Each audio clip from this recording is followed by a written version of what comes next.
अच्छा छात्रों, PUC first year का जो सिलेबस है उसमें गद्य भाग का बड़े घर की बेटी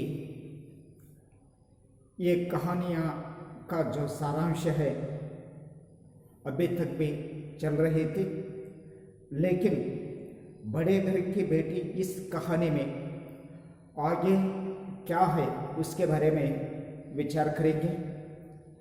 लेकिन आपको यही बोर्ड पर जो आगे आने वाले कठिन शब्दों का अर्थ लिखी है, यहाँ पर बिगड़ता जो टूट जाए या कन्नड़ में ಒಡೆದು ಹೋಗು। उजगार का अर्थ है फेमस और या प्रसिद्ध। नंबरदार का अर्थ क्या है? जमींदार। और इसके साथ पक्का तालाब केरेगढ़, पक्का तालाब एक पद आ सकता है उसमें। ओ अर्थ का पक्का तालाब का अर्थ क्या है? केरेगढ़। मरम्मत ये पद का अर्थ जीर्णता। हांडी बलहीन। बेट हंचु। दोहरे ಅಡಿಕೆ, ಏಲಕ್ಕಿ ಮತ್ತು ಲವಂಗಗಳ ಒಂದು ಮಿಶ್ರಣ ಏನಿರುತ್ತೆ ಆ ಮಿಶ್ರಣದ ಒಂದು ಭಾಗ ಅಂತ ಹೇಳ್ತೀವಿ ದೋಹರ್। ನೌಚವ ನಿವಾಳಿಸುವಿಕೆ ಅಥವಾ ಅದನ್ನು ತೆಗೆದುಹಾಕು ಅನ್ನುವಂಥ ಅರ್ಥವನ್ನು ಕೊಡ್ತಾ ಇದೆ। ಈ ರೀತಿಯಾಗಿ ಇನ್ನೂ ಅದರಲ್ಲಿ ತಮಗೆ ಕಠಿಣ ಶಬ್ದಗಳು ಉಳಿದಿದ್ದು ಅಂತಂದರೆ ಅಥವಾ ಇನ್ನೂ ಯಾವುದೂ ಗೊತ್ತಾಗದೇ ಇತ್ತು ಅಂತಂದರೆ ನೀವು ನೇರವಾಗಿ ನೀವು ಅದನ್ನು ಕಾಂಟ್ಯಾಕ್ಟ್ ಮಾಡಿ ಅಥವಾ ಫೋನ್ ಮುಖಾಂತರ ಸಂಪರ್ಕಿಸಿ ಈ ಪದದ ಅರ್ಥ ಏನು ಅಂತ ತಮಗೆ ಕೇಳಲಿಕ್ಕೆ ಮುಕ್ತ ಅವಕಾಶವಿದೆ। ಆ ಉಳಿದಿರುವಂಥ ಪದಗಳು ಏನಾದರೂ ನಿಮಗೆ ಗೊತ್ತಾಗದೇ ಹೋಯಿತು ಅಂದ್ರೆ ನೀವು ಯಾವ ಒಂದು ಸಂಶಯವನ್ನು ತಾಳದೆ ನೇರವಾಗಿ ಕಾಂಟ್ಯಾಕ್ಟ್ ಮಾಡಿ ಆ ಒಂದು ಸಂಬಂಧಪಟ್ಟಿರ್ತಕ್ಕಂಥ ಒಂದು ಶಬ್ದಕ್ಕೆ ಅರ್ಥ ಏನಿದೆ ಅಂತ ತಾವು ಪಡೆದುಕೊಳ್ಳೋಕ್ಕೆ ಸಾಧ್ಯತೆ ಇದೆ। ಜೊತೆಗೆ ಈ ಒಂದು ಪಾಠದಲ್ಲಿ ಏನಾದರೂ ನಿಮಗೆ ಡೌಟೆಡ್ ಆಯಿತು ಅಂತಂದರೆ ಅದನ್ನು ಸಹ ತಾವು ಪರಿಹಾರ ಮಾಡ್ಕೋಬಹುದು, ಅಥವಾ ಕಮೆಂಟ್ ಬಾಕ್ಸ್ ಅಂತ ಬರುತ್ತಲ್ಲ ಅದರಲ್ಲಿ ತಾವು ಬರೆದು ಹಾಕಿದ್ದೆ ಆದರೆ ನಾವು ಅದನ್ನು ಏನು ಮಾಡ್ಕೊಳ್ಳೋಕ್ಕೆ ಸಾಧ್ಯ ಅಂತಂದರೆ ಆ ಪದದ ಅರ್ಥ ತಮಗೆ ತಿಳಿಸ್ಕೊಡ್ಲಿಕ್ಕೆ ಸಾಧ್ಯತೆ ಆಗುತ್ತೆ। ಆತ್ಮೀಯ ವಿದ್ಯಾರ್ಥಿಗಳಿಗೆ ಇನ್ನೂ ಏನು ಅಂದರೆ ಕೆಲವೊಂದು ಮಕ್ಕಳು ಹಿಂದಿ ಹೇಳ್ರಿ ಅನ್ನುವಂಥ ಒಂದು ವಿಚಾರ ಹೇಳ್ತಾ ಇದ್ದಾರೆ। ಇನ್ನು ಕೆಲವೊಂದು ಮಕ್ಕಳು ಏನು ಅಂತ ಹೇಳ್ತಾರೆ ಅಂತಂದರೆ ಹಿಂದಿ ಸೆ ಕನ್ನಡ ಜೋ ಟ್ರಾನ್ಸ್ಲೇಷನ್ ಕಿಯಾ ತೋ ಅಚ್ಚಾ ಹೋ ಸಕ್ತಾ ಹೈ ಜಿಸ್ ಥರ ಈ ರೀತಿಯಾಗಿ ಅದನ್ನು ಹೇಳ್ತಾ ಇದ್ದಾರೆ। ಒಟ್ಟಿನಲ್ಲಿ ತಮಗೆ ಯಾವ ರೀತಿಯಾಗಿ ಬೇಕು, ಹಿಂದಿ ಟು ಹಿಂದಿ ಬೇಕೋ ಅಥವಾ ಹಿಂದಿ ಟು ಕನ್ನಡ ಬೇಕೋ ಅನ್ನುವಂಥದ್ದು ಸ್ವಲ್ಪ ಕಮೆಂಟ್ ಮುಖಾಂತರವಾಗಿ ತಿಳಿಸಿ, ಜೊತೆಗೆ ಪಾಠ ಯಾವ ರೀತಿಯಾಗಿ ತಮಗೆ ಬರ್ತಾ ಇದೆ ಅನ್ನುವಂಥದ್ದು ಕಮೆಂಟ್ ಮುಖಾಂತರ ನೀವೇನು ಮಾಡಬೇಕು ಸ್ವಲ್ಪ ತಿಳಿಸಿದರೆ ನಾವು ಇನ್ನೂ ಏನಾದರೂ ಚೇಂಜಸ್ ಮಾಡ್ಕೊಳ್ಳೋಕ್ಕೆ ಹಾದಿ ಆಗುತ್ತೆ ಅನ್ನುವಂಥದ್ದು ಅರ್ಥ ಮಾಡಿಕೊಂಡು ನಾವಿಲ್ಲಿ ಏನು ಮಾಡ್ತಾ ಇದ್ದೀವಿ ಅಂತಂದರೆ ಮತ್ತೊಮ್ಮೆ ತಮಗೆ ವಾಟ್ಸಪ್ ನಂಬರ್ ಕೊಡ್ತಾ ಇದ್ದೀವಿ। ನಮ್ಮದು ವೈಯಕ್ತಿಕವಾಗಿರುವಂಥ ವಾಟ್ಸಪ್ ನಂಬರ್ ನೋಟ್ ಮಾಡ್ಕೊಳ್ಳಿ, 9731631346।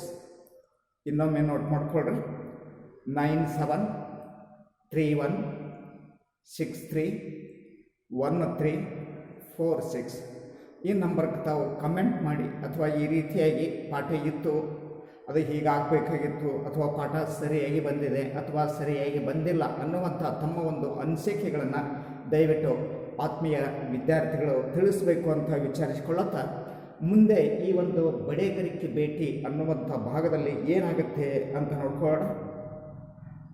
छात्रों, फिर से हम बड़े घर की बेटी यही पार्ट या ये लेसन स्टार्ट हो जाता है। अभी तक भी जो पिछले वीडियो में हम कहाँ तक आए थे वो घर की विकृता देख आनंदी को सात्विक वृत्तियाँ जमा उठी। वहां पर क्या हो गया है, दोनों के बीच में श्रीखंड का जो छोटा भाई है लाल बिहारी सिंह, ये लाल बिहारी सिंह का अभद्र व्यवहार देखने के बाद, उनका अस्थिर व्यवहार देखने के बाद, लाश होने का व्यवहार है वो व्यवहार देखने के बाद उनके घर में जो झगड़ा है वो प्रारंभ हो सकता है। इसके साथ वो वहाँ पर लाल बिहारी सिंह ने घर छोड़कर बाहर जाने के लिए निकल पड़ता है, लेकिन वहाँ आनंदी आती है। आनंदी आकर वो झगड़ाओं को, जो कुछ समस्या है वो समस्याओं को या प्रॉब्लम को जो निभाने के लिए प्रयत्न करता है, क्योंकि लिए ये आनंदी एक सात्विक रूप से वहाँ पर पात्र आ सकती है। आनंदी ने बड़े घर की बेटी है, उनके मन बहुत ही सॉफ्ट है और उनके मन बहुत ही तेज है और उनके मन बहुत ही शांत है। उनके गुणों के बारे में देखता तो सभी मिलजुल कर रहना ही उनका गुण का जो प्रमुख अस्त्र है। इसके लिए वहाँ पर आनंदी आकर बताती है और वो झगड़ना निभाने के लिए, वो झगड़ना जो बंद करने के लिए, स्टॉप करने के लिए आनंदी किस तरह बात करती है उसमें देखेंगे। उसने लाल बिहारी को रोक लिया। आनंद ने क्या किया, बाहर जाने वाले व्यक्ति यहाँ पर कौन है, लाल बिहारी सिंह है। लाल बिहारी का जो अभद्र व्यवहार से घर में झगड़ा प्रारंभ हो सकता है, इसके लिए वो लाल बिहारी सिंह ने क्या करती है, उनके घर छोड़कर बाहर जाने के लिए निकल पड़ता है। उस समय में आनंद आकर क्या करता है, उसने लाल बिहारी को रोक लिया। लाल बिहारी को वो आनंद ने स्टॉप किया या रोक किया और बिगड़ता हुआ काम बना लिया। और वहाँ पर बिगड़ता या टूट जाने का, बिगड़ता बड़े लोगों था, वो टूट जाने का जो संसार है, टूट जाने का उनकी कुटुंब है या फैमिली है, वो फैमिली का वो झगड़ा होने के लिए क्या कारण है, वो कारण सुधारने के लिए आनंद ने क्या करता है, वहाँ पर प्रयत्न करता है। उच्च कुल के आदर्श महिलाओं कष्ट सहकर, अपमानित होकर भी मर्यादा नष्ट नहीं होने देती। आनंद ने बड़े घर से आए हैं, बड़े घर से आए तो ये मकान है या घर है बहुत बड़ा है, उन घर का बेटे नहीं, और ये छोटा घर है, वो छोटा घर की बेटी नहीं है। यहाँ पर बड़े का अर्थ क्या है, उनकी रीति नीतियाँ है, जो आचार विचार है, वो आचार विचार या रीति नीति किसका जो प्रबल हो सकता है, उत्कृष्ट है, वो व्यक्तियों को हमें आदर्श व्यक्ति कहा जा सकता है। उनके गुणों के बारे में, उनके विचारों के बारे में, उनकी जो कल्पना है वो कल्पना के बारे में, आगे सभी जो उनका काम है वो सभी काम किस तरह रहना चाहिए, अच्छा रहना चाहिए। वो अच्छा से कोई व्यक्ति काम करता है, दूसरों को अच्छे के लिए आपका क्या जीवन है वो जीवन समर्पित करता है, वो व्यक्ति को हमें आदर्श करती है। इसी तरह बड़े घर की बेटी का अर्थ क्या है, वहाँ पर आनंदी ने एक बड़े घर की बेटी है, बड़े हुए तो उनका स्वभाव किस तरह रहना चाहिए, अच्छा रहना चाहिए। लेकिन यहाँ पर आनंदी आदर्श महिला, यहाँ पर महिला किस तरह रहना चाहिए, जो आदर्श रहना चाहिए। आदर्श कहे तो यहाँ पर उनके गुण के बारे में, उनके विचारों के बारे में और उनके कामों के बारे में, उनकी कल्पनाओं के बारे में, उनके भावनाओं के बारे में सभी तरफ से एक एग्जामिन हो सकता है, सभी तरफ से परीक्षा की सकती है। और परीक्षा होने के बाद या सभी तरफ से क्या एग्जामिन करता है, वो एग्जामिनेशन में उत्तीर्ण होने के बाद उनकी वो व्यक्ति प्रतिष्ठित व्यक्ति है या व्यक्ति श्रेष्ठ व्यक्ति है, इस तरह हमें कहा जा सकता है। उसके साथ ही आदर्श महिला है। आनंदी किस तरह महिला है, एक आदर्श नारी है, आदर्श महिला है। कष्ट सहकर, अपमानित होकर अपने आप ही कष्ट सहन जा सकता है, कष्ट सहकर और कोई संदर्भ में अपमानित होकर, कष्ट सहकर और अपमानित होकर भी मर्यादा एक प्रश्न है, वहाँ पर मर्यादा नष्ट होना नहीं चाहता है। जो मर्यादा का प्रश्न आ सकती है वो मर्यादा नष्ट होने के लिए नहीं छोड़ता है। इसी तरह आनंदी का चित्रण यहाँ पर, आनंदी का पात्र इस या गद्य भाग है, बड़े घर की बेटी वो गद्य भाग में आती है और यही इस कहानी का संदेश है। यही जो घर का जो मर्यादा का प्रश्न है, मर्यादा का जो प्रॉब्लम है वो मर्यादा नहीं छोड़ता है, आनंदी वही नहीं छोड़ती है। इसके लिए आनंदी एक महिला आती है, एक नारी आ सकती है। वो नारी किस तरह है? आदर्श है, अपने घर का जो मर्यादा है वो मर्यादा बचा सकती है। इस तरह ये संदेश इस पाठ का है और पारिवारिक सदस्यों को आपसी संबंध के महत्व को उजागर करने के उद्देश्य से प्रस्तुत पाठ का चयन किया गया है। प्रस्तुत इस लेसन का जो संदेश क्या है? एक घर में सभी परिवार रहते हैं, कोई ना कोई जो प्रॉब्लम हो सकता है, वहाँ पर प्रॉब्लम होने के बाद झगड़ा भी स्टार्ट हो सकता है। वो झगड़ा स्टार्ट होने के बाद वो झगड़ों को जो निभाने के लिए, वो झगड़ों को जो शांत करने के लिए कोई व्यक्ति जो काम करता है वो व्यक्ति श्रेष्ठ हो जाता है। किसके लिए? वो झगड़ा निभाने के लिए या वो समस्याओं को परिहार करने के लिए प्रयास करता है, क्योंकि उनकी घर का जो मर्यादा प्रश्न है वो मर्यादा नहीं तोड़ना चाहिए, नहीं वहाँ पर बिल्कुल वो मर्यादा नहीं वहाँ पर छोड़ना चाहिए। इसके लिए वो आनंदी क्या करती है? वहाँ पर मर्यादा जो सेव करता है, जिसके लिए अपने संबंधी को महत्व को उजागर, उनके घर का जो उजागर कहे तो यहाँ पर फेमस उजागर करने के उद्देश्य से प्रस्तुत पाठ का यही संदेश है।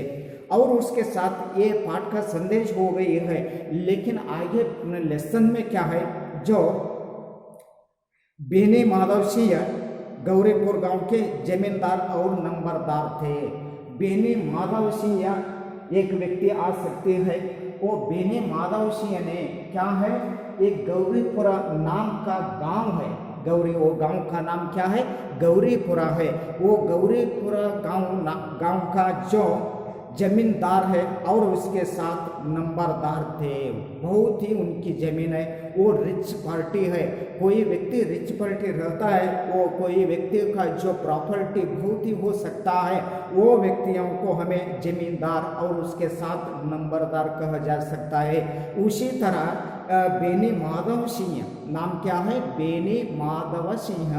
बेनी माधव सिंह गौरीपुर का एक जमींदार व्यक्ति है, एक नंबरदार व्यक्ति है और उनके पितामह किसी समय बड़े धान्य संपन्न थे। उनके जो पितामह है या बेनी माधव सिंह का जो पिता है, वो पिता किस तरह है? बड़े धना और धान्य संपन्न थे, धना और धान्य संपन्न थे। जो टोटल मिलकर क्या हो सकता है?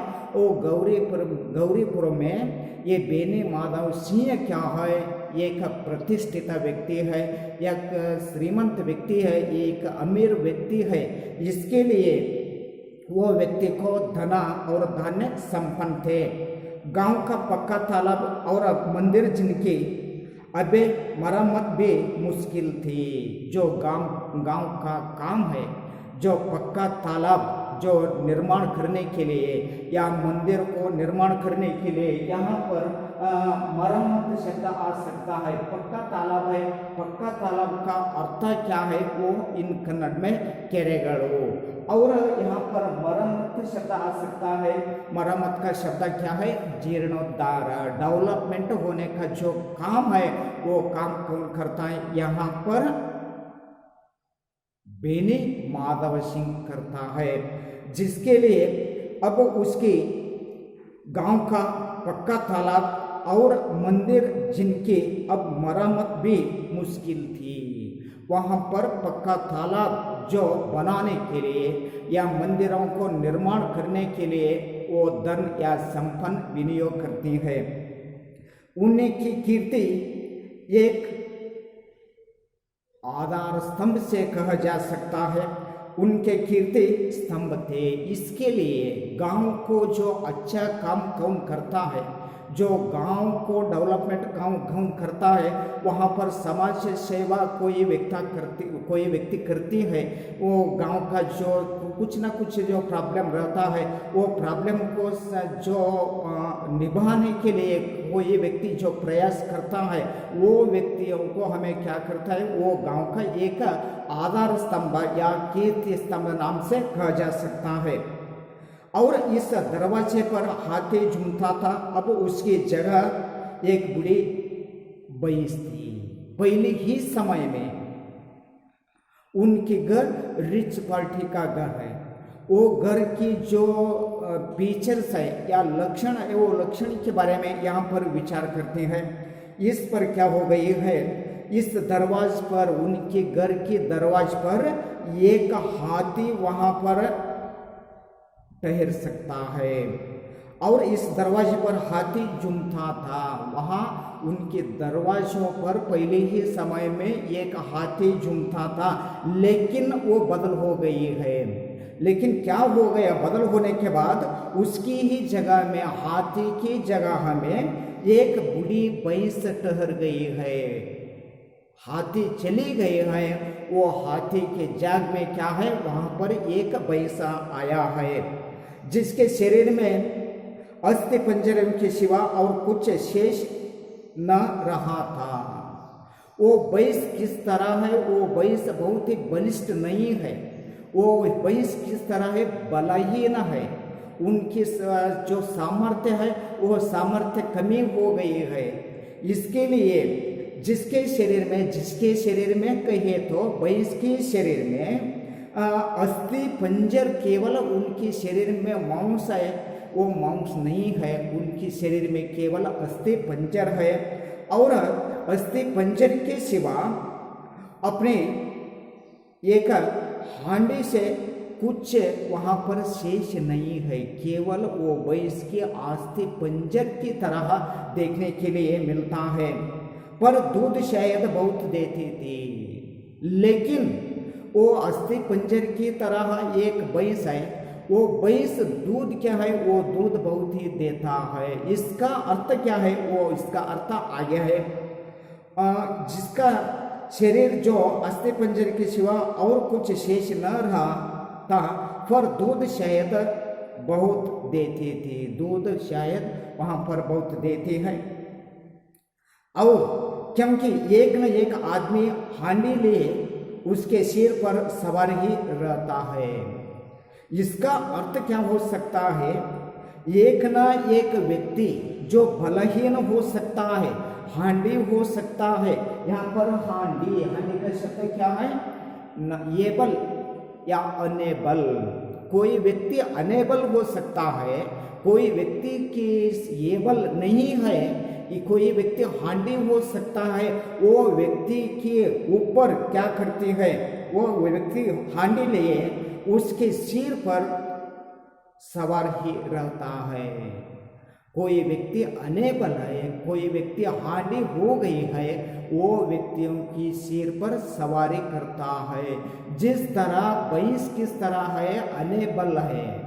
वो भैंस की जो शरीर है अस्थि पंजर है, लेकिन वो बलहीन हो गई है। उनकी सिर पर वहाँ क्या करते हैं, सवारी करती है। और बेनी माधव सिंह अपने आधे से अधिक संपत्ति वकीलों को भेंट कर चुके थे। वो बहुत ही पहले समय में क्या है, रिच पार्टी है, लेकिन बाद में उनकी जो घर का समस्या है, वो घर का समस्या उल्बण हो गई है। क्योंकि लिए वो उनकी संपत्ति का जो आधा से अधिक भाग वकीलों को भेंट दिया है, वकीलों को दिया है।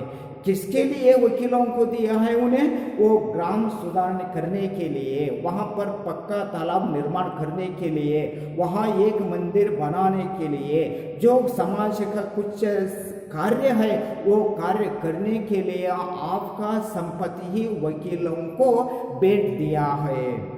और इस समय में ये संपत्ति है वो संपत्ति क्या हो गई है, वहाँ पर खाली हो गई है, वहाँ पर संपत्ति पूर्ण खाली हो गई है, समाप्त हो गई है, जिसके लिए वहाँ पर संपत्ति वकीलों को बेच कर चुके उनकी वर्तमान आय 1,000 रुपये वार्षिक से अधिक न थी। किस तरह वो बेनी माधव सिंह है, उनका परिस्थिति यहाँ पर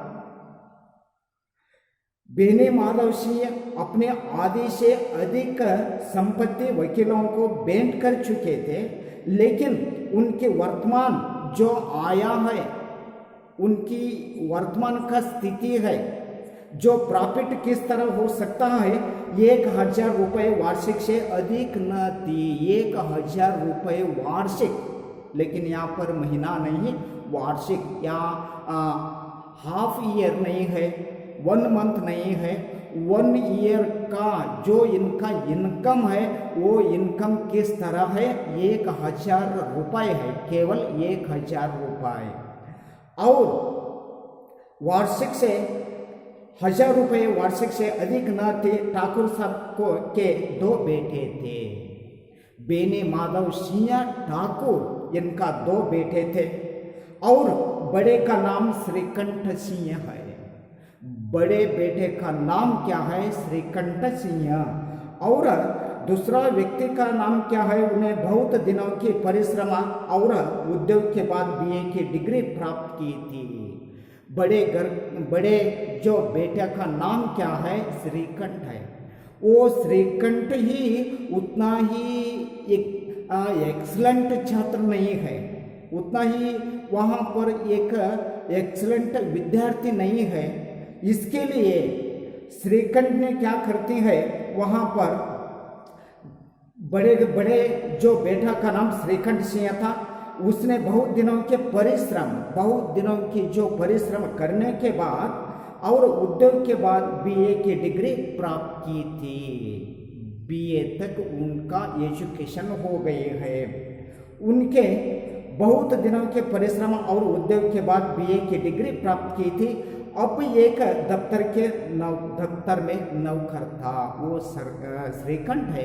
वो श्रीकंठ ने एक दफ्तर है, वो दफ्तर में काम करती है या नौकर है। भरा हुआ मुखड़ा, चौड़ी छाती, भैंस का 2 सेर ताजा दूध वह उठकर सवेरे पीता था।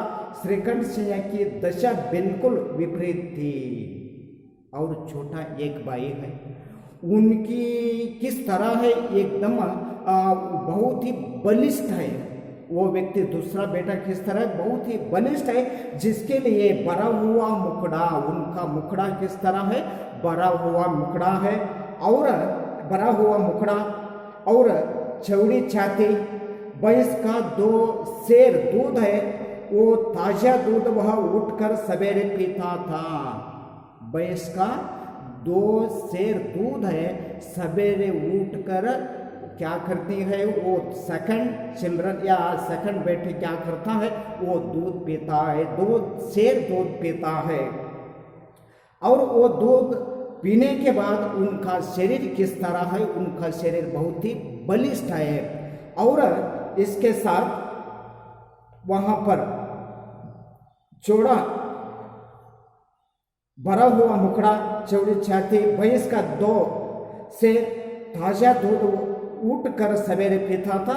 श्रीकंठ सिंह की दशा बिल्कुल विपरीत थी। इसके लिए वहाँ पर श्रीकंठ सिंह का दशा बहुत ही अच्छा नहीं है, बिल्कुल उनका स्थिति है, उनका स्थिति विपरीत है।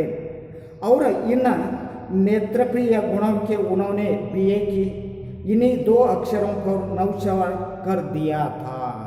लेकिन आगे पढ़ने के लिए श्रीकंठ उतना ही अच्छा छात्र नहीं है, एक्सलेंट छात्र नहीं है, वो बुद्धिमंद है। इसके लिए आगे जो पढ़ने का काम है वो काम नौचवार कर दिया है।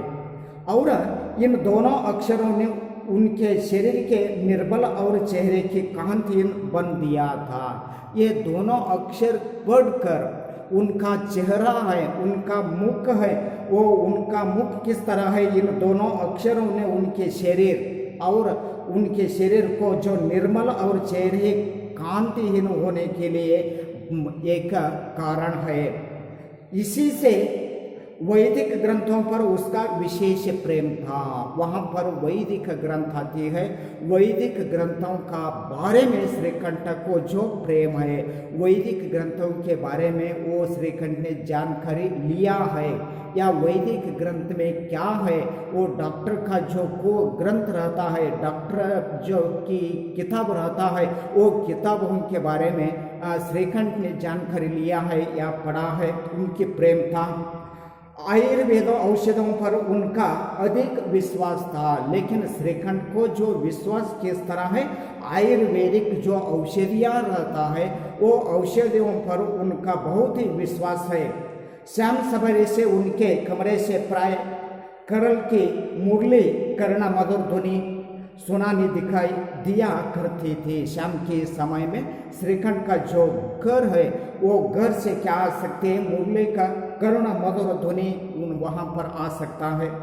लाहौर और कलकत्ता के वैद्यों से बड़ी लिखा पढ़ी रहती थी, लेकिन वहाँ पर श्रीकंठ का जो लाहौर है और कलकत्ता है, वो कलकत्ता में जो वैदिक डॉक्टर्स है वो डॉक्टरों के साथ ही जाने के बाद लिखी पढ़ी रहती थी, और कोई ना कोई कुछ समस्या आ सकती है, वो कुछ समस्याओं को, कुछ रोगों को किस तरह वो निवारण करने के लिए कोई जो औषधि है वो औषधि के बारे में वो विचार करते हैं। लेकिन ये श्रीकंठ का जो परिचय है, लेकिन दूसरा बेटे का जो परिचय इस तरह है वो आगे नेक्स्ट वीडियो में विचार करेंगे।